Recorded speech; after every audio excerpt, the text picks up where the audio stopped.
Terry.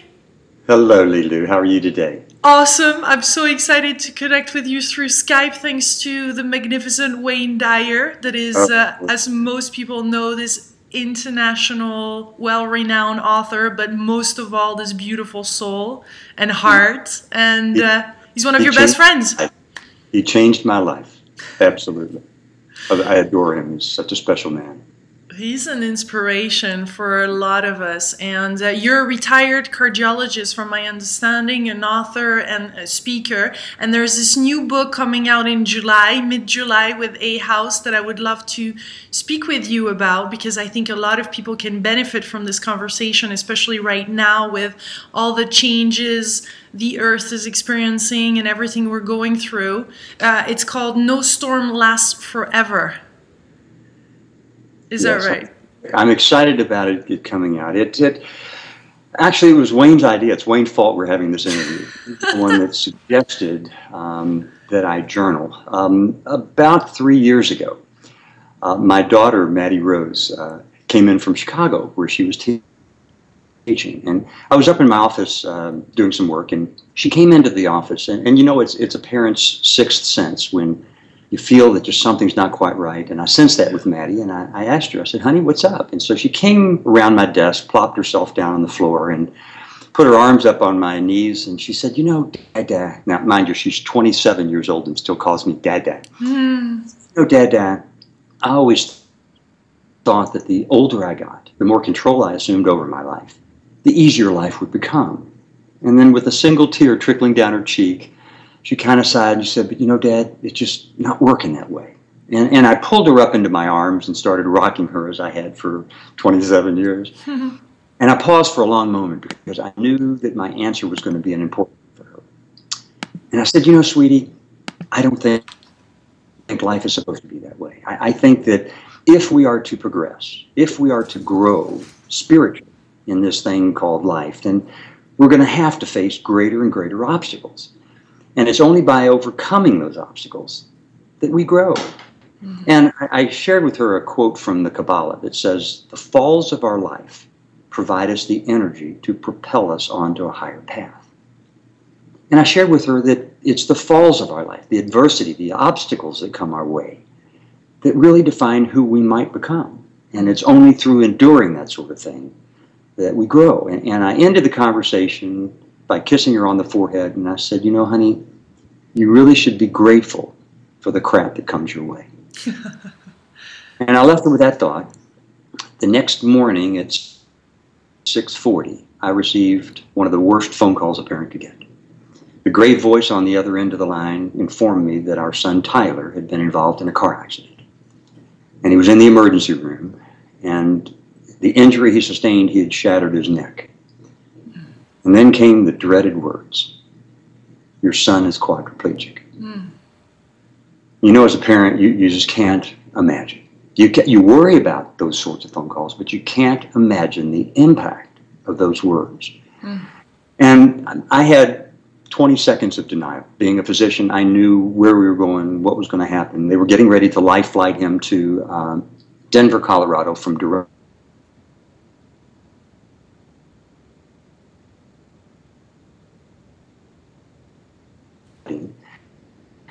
And they were going to I had hastily packed a bag and bolted from the house and sped up to the Cleveland airport, where I was hoping to get on an overbooked flight, one that would get me there in time to see him before he went through surgery. And it was on the way, Lilou, up to the airport that it hit me. I left my wife wailing. Now, Angela is the strongest person I know. I've seen her cry maybe once in our married life of 33 some odd years. And I left her wailing, and I felt so badly because I didn't help her. But she knew I had to get to the airport, and somehow I got on this overbooked flight. And I want to tell you, I was like a caged cat. I was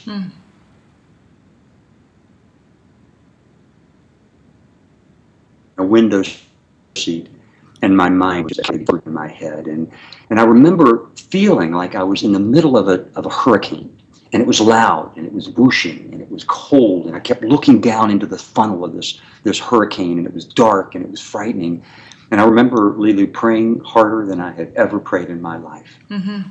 I just prayed to God to help me. And I didn't ask that for myself. I asked it for those I love, for my son and for my wife, and to help me help my children. And just prayed to him so strongly to help me. And gradually, this loud whooshing sound, this coldness and dampness and darkness gradually started to abate as I was gradually being enveloped in this cocoon of white noise, strand by strand. And it was a place of unfathomable peace.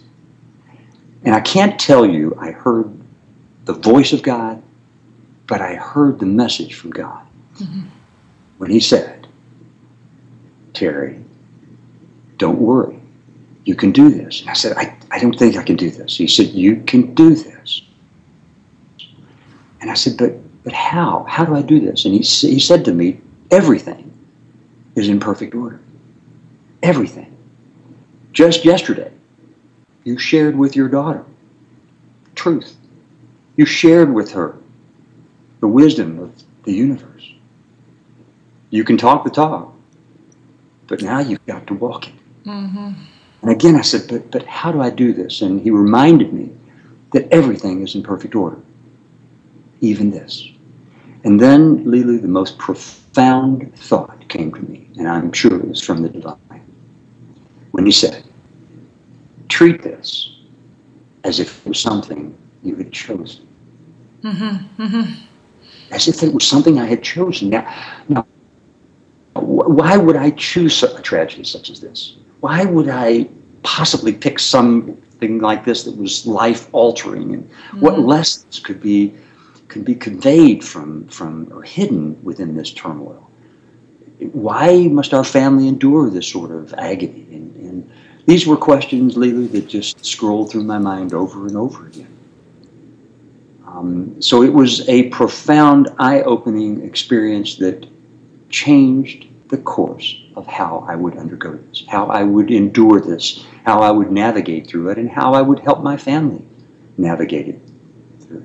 You know, there are people that believe that we actually choose what it is that we are to experience, based on our spiritual development and where we are at the time, the precise moment that this life-altering sort of experience occurs.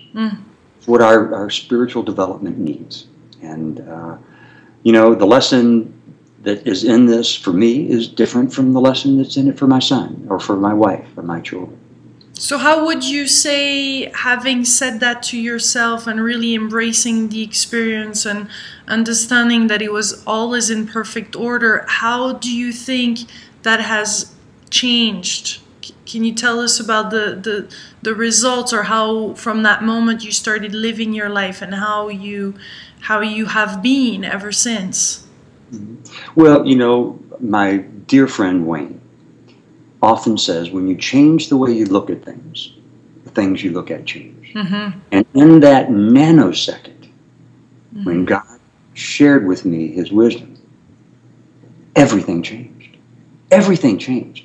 The outlook that I had, the path that I took was totally different. You know, if you believe, as I do, that the stuff that comes our way is really a gift, it's all in how you perceive it.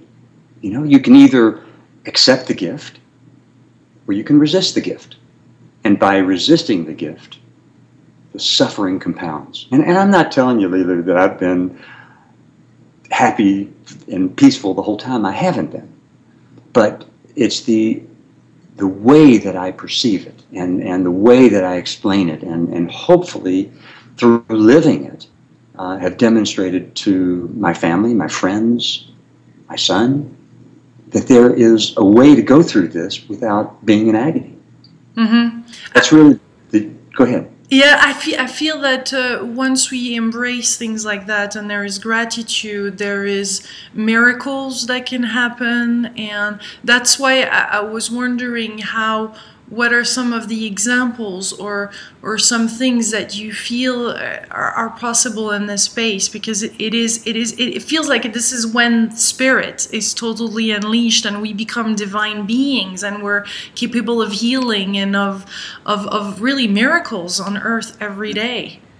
So this is a very, very important conversation to me and to a lot of people that are watching. This is why I really want to emphasize on what you have discovered since you're living this way about life, about how reality is, about your relationship. You have an angel behind you. I'm sure that it changed so much of your understanding, even though if you were already a spiritual being.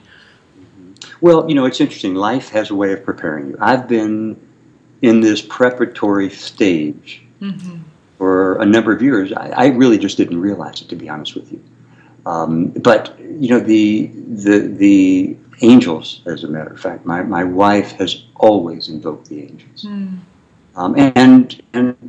and believes, as do I, that the angels protected Tyler. Now, a lot of people would look at what we're going through and what he's going through, and the injury and the paralysis, as a terrible thing, and yet his angels protected him from perhaps something worse. So it's really all in your perspective. It's all in what you're willing to accept as preparatory. And for me, it's been, the stage has been set for a number of years. Wayne Dyer, you know, I mentioned to you before, changed my life. He did. And I tried to call him a number of years ago to thank him for saving my life, and I talked with Maya and wasn't able at that time to talk with him. Several years later, we took a trip to Hawaii, Angela and I. And she developed shingles right before we left, and she was sicker than she could be. And one morning I got up, I was by myself and feeling kind of down and kicking the sand, and guess who I bumped into?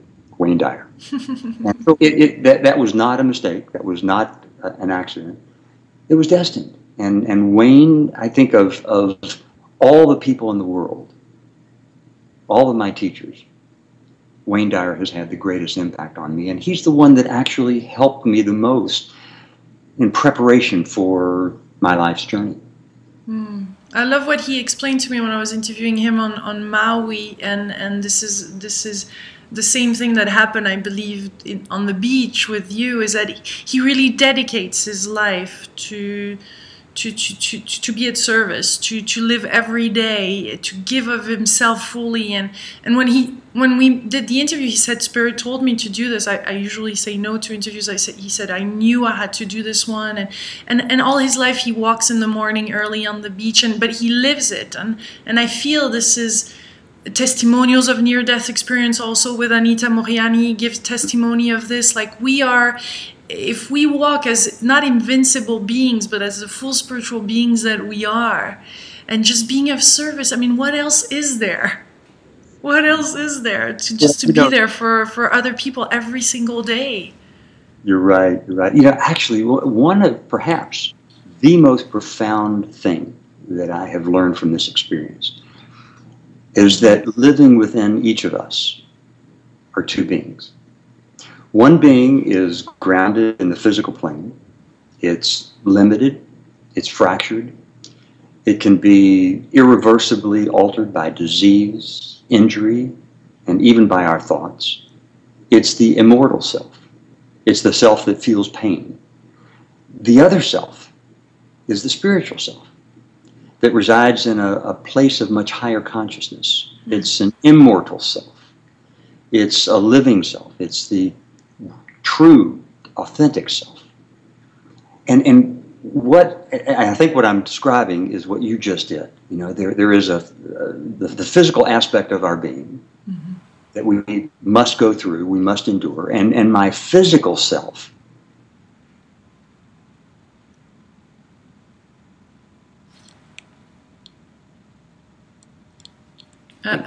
I just missed that. We just missed my spiritual self. I think if you can just repeat that, because we just missed it because of the connection. Sorry. Okay, that's all right. And the spiritual self.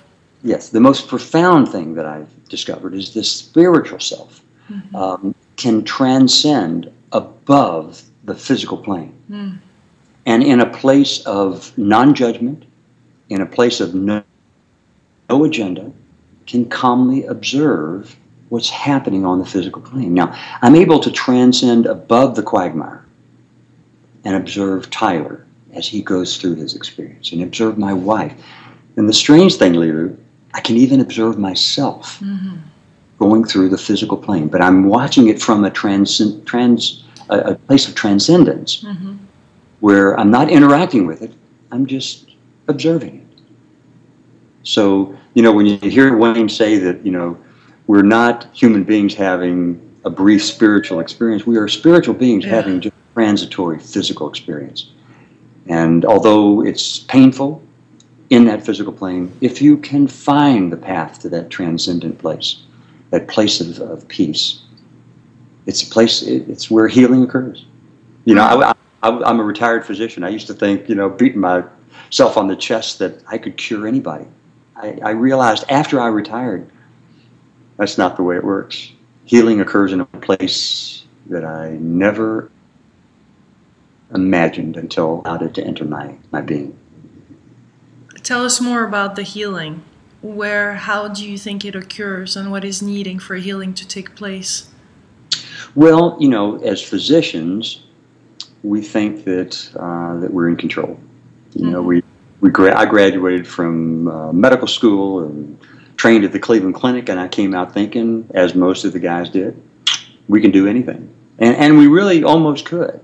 There's an interesting movie, I'm sure you've seen it, called City of Angels. And in the movie, the main character, she is a cardiovascular surgeon, and she's in the midst of an operation, and she loses her patient. Well, she's so upset, throwing instruments, and she storms out of the room, blaming everyone else.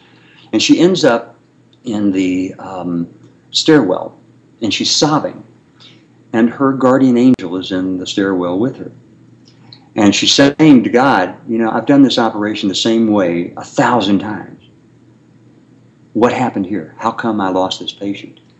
And with that, the guardian angel touches her forehead with his hand, and she realizes she's not in control. That God is. And I can't speak for other physicians, but I think the vast majority of us, we can do just about anything. And the truth of it is that we're not in control. We are vehicles. We are instruments to help in the healing process. But the healing process doesn't occur on the physical plane. It doesn't occur in the material world. It doesn't occur in this body. It occurs in the spiritual.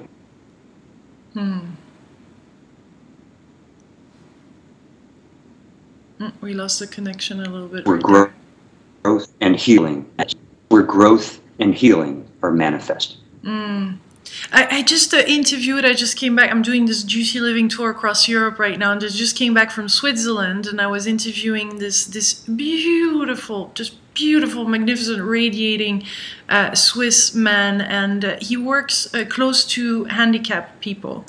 And he had those most profound telepathic communications, and just has so much love to share now. And he says that handicapped people, or people that don't have you know, the mobility, I don't know how you say that in English, but like, you know, like he feels like they develop other things that later on we will be able to develop, like telepathy, and other things like that, like out-of-body experiences, and they're able to in their, not in their dreams, but in their out-of-body experience, just feel, you know, and walk and have all those sorts of, and meet their guides and have way more sensitivity that we have. Do you feel that that's something that you have experienced with your son? It is, and even before that, as a psychology student in college, we spent 2 days blindfolded. We had someone that walked us around, fed us, and through the loss of visual sense, the other senses were enhanced. The sense of healing, of hearing, the sense of touch, of smell, all those things were enhanced by the loss of vision.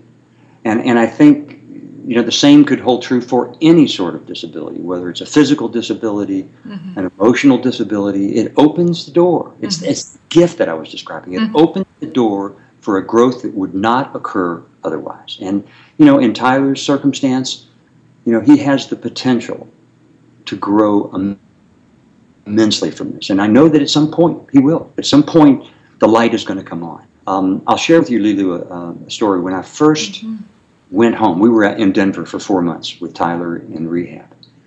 And the first trip that I took home was about a month after the accident. And it was strange because I hadn't thought about home at all the entire time we were there. And so I had to leave Tyler, which was very difficult for me. I had to leave my wife, which was difficult, but I needed to get home to do some things. And I was at the airport standing in line at the gate. And there was a gentleman seated in front of me. His name was Jeffrey Blasband. And he was paraplegic, and he was in a wheelchair. And he was talking to the female agent. And he was kidding with her about how he's always been attracted to taller women. And, of course, you know, he was in his wheelchair looking up at her. And he just had this brilliant smile. And after he got out of line and I took care of my business, I went over to him. And again, my emotions were just below the surface. And I walked up to him and I said, you know, I wish my son could see your smile. And he said, why? And I just broke down in tears, uncontrollably sobbing. And he's there trying to calm me down. And he said, tell me about your son. And I told him about how he was physically. And he just sat there shaking his head. He said, you know, I was shot in the back when I was 19. And I knew that I was going to be paralyzed from that point on for the rest of my life. And he said, I'm not going to tell you the first 2 or 3 years were easy. They weren't. They were pure hell. And then he made the most profound, yet the most simple statement to me, Lilou, when he said, but you know, at some point, Tyler's just going to have to get over it. And it was so true. You know, you go through this experience, and of course you're in the depths of despair. But at some point, you're going to have to get over it. And it will be just a finite moment in time when all the pieces of the puzzle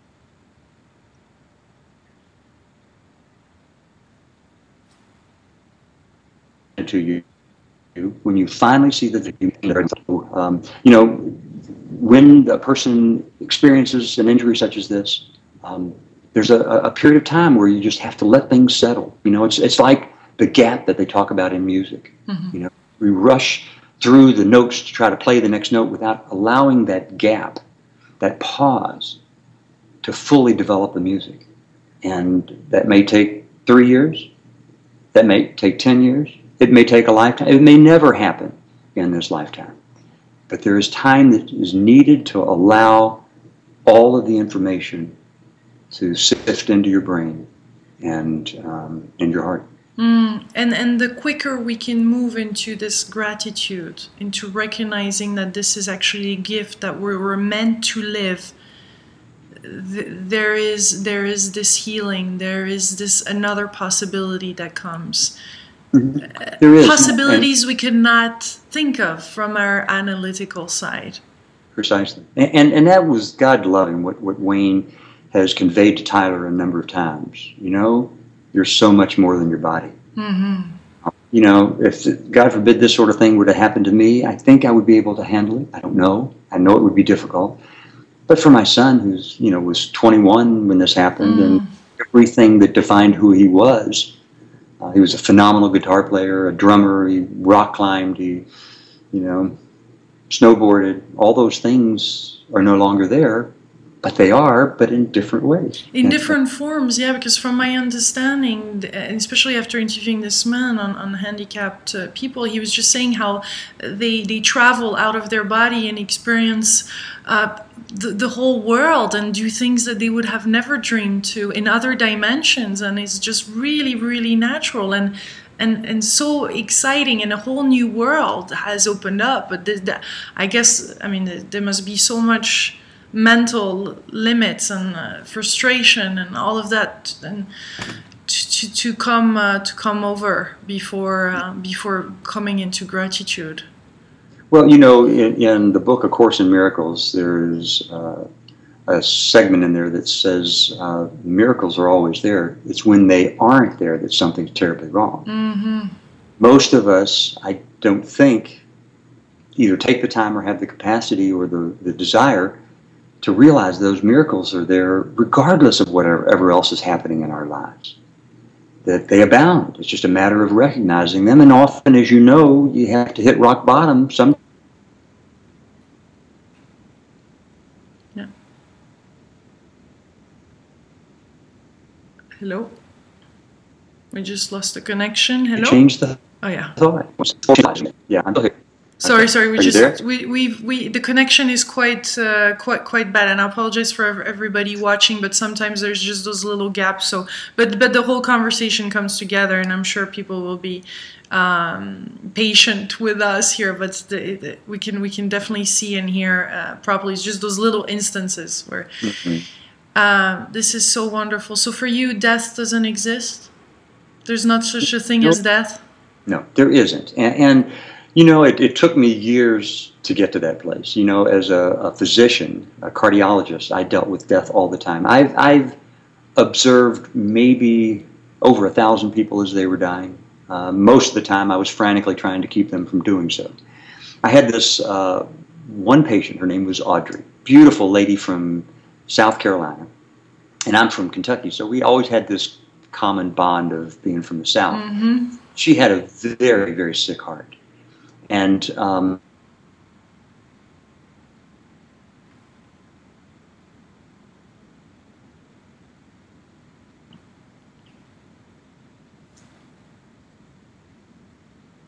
implantable. Can you just repeat? Can you just sorry? Could you just repeat that, because it just broke when you started to describe. Okay, she really outlived her disease. She lived quite a bit longer than I ever thought she would. And one morning, about 10 years after I put the defibrillator in her, she presented to the hospital, and this device was just banging away at her. It shocked her at least 80 times that day. Unfortunately, she was wide awake every time it happened. It was very painful. And at the end of the day, and as I walked into the room, she said, "You know, Terry, I'm not afraid to die. I know where I'm going, but I don't want to live like this. Mm-hmm. Will you take the device off?" And I said, "Well, of course, Audrey, I will, but you understand that the very next time that you have this heart rhythm disturbance, you're going to cross over." And she said, "I understand that." So I turned her device off, and I started to walk from the room, and she called me back, and she said, "You know, Terry, I just have one other request. Will you hold my hand?" And I said, "Of course, Audrey, I'll hold your hand." You know, as I told you, Lilou, I've experienced 1,000 deaths. I've never had anybody ask me to hold their hand right when they were dying. So I invited the nurses out of the room. She didn't have any family. And I sat on her bed, and I held her hand. And we're talking about the South, and I'm caressing her hand, and she's responsive to mine, and she's squeezing mine. And I could see over her right shoulder the heart rhythm monitor. And at one point, she went into a cardiac arrest, and her eyes kind of fluttered and then peacefully rolled into the back of her head as she peacefully passed on. And as she did so, she lost her bladder control. So I'm now seated on her bed in a pool of her urine, holding her hand, but I couldn't move. It was such a special moment. And I'm looking at the hand, and I'm seeing the same hand that I was holding just a split second before. It had the same bones in it, the same skin, the same electrolytes, blood. Everything was in that hand was the same, except for one thing. The spirit had left the vessel. And in that split second, Lilou, I could feel her energy swirling around me, the room for a split second, and then it was gone. Gosh, I got goosebumps everywhere. And then I looked back at the hand, and I was looking at the hand, and the weirdest thought crossed my mind. Another movie. Do you remember the movie E.T.? Oh, yeah. Yeah. Remember when E.T.'s bony finger leaned over and touched the flower, and ding, the flower... Oh, my goodness. Yes, I remember.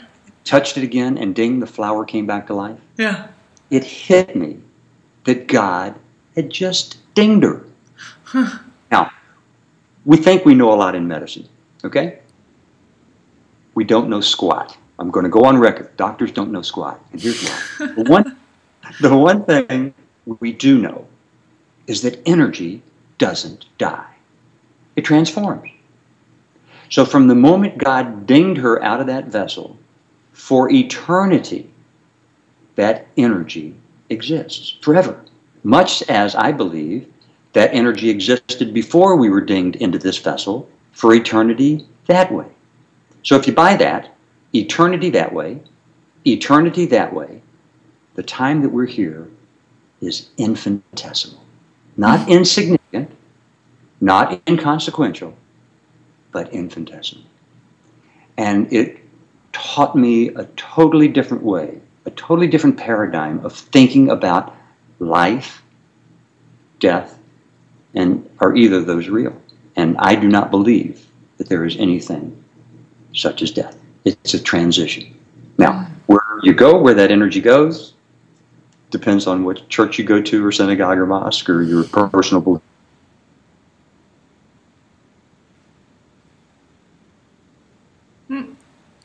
Hello?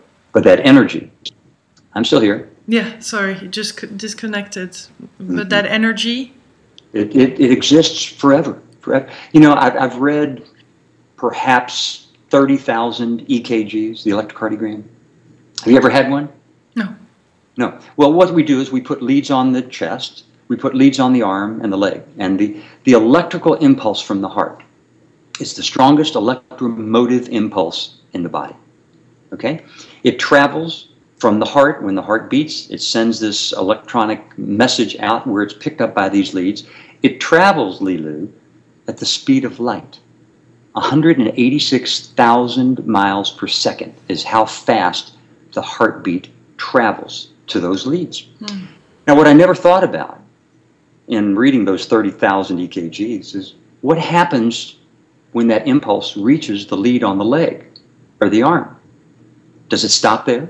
Is there a lead shield that it bangs into and prevents it from continuing on?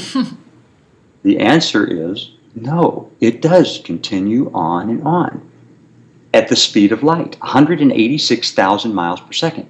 So if you do the math, where do you think your heartbeat is 60 seconds after it beats? 11 million miles away. Okay. Think of the impact of that. Every heartbeat, not only my heartbeat, your heartbeat, every heartbeat of a puppy dog or a kitten or a cat, every heartbeat is out in the universe, affecting the universe. So the goodness in our heart, it goes out into the universe. It goes far away. Yeah. The not so goodness in our heart does the same thing. Even our thoughts impact the universe in the same sort of rippling fashion. And those impulses have the potential to go on and on and on forever, touching everything that comes in its path. So inspiring. I'm so delighted to be sharing this conversation with as many people as possible, Terry. This is such a delight. I hope we'll have the chance to meet in person with your wife and to do another beautiful video there in Ohio. We just got disconnected again. It's beautiful. You just froze, but with a big smile. So it's back on now. That's a better way to do it. Yes. So thank you very, very much for this beautiful message. You're so welcome, and your energy, Lilou, is so beautiful. Thank your you. Energy is just phenomenal. Keep up the good work and pay it forward. Thank you. Much love. Namaste. And blessings. Love to you. Namaste.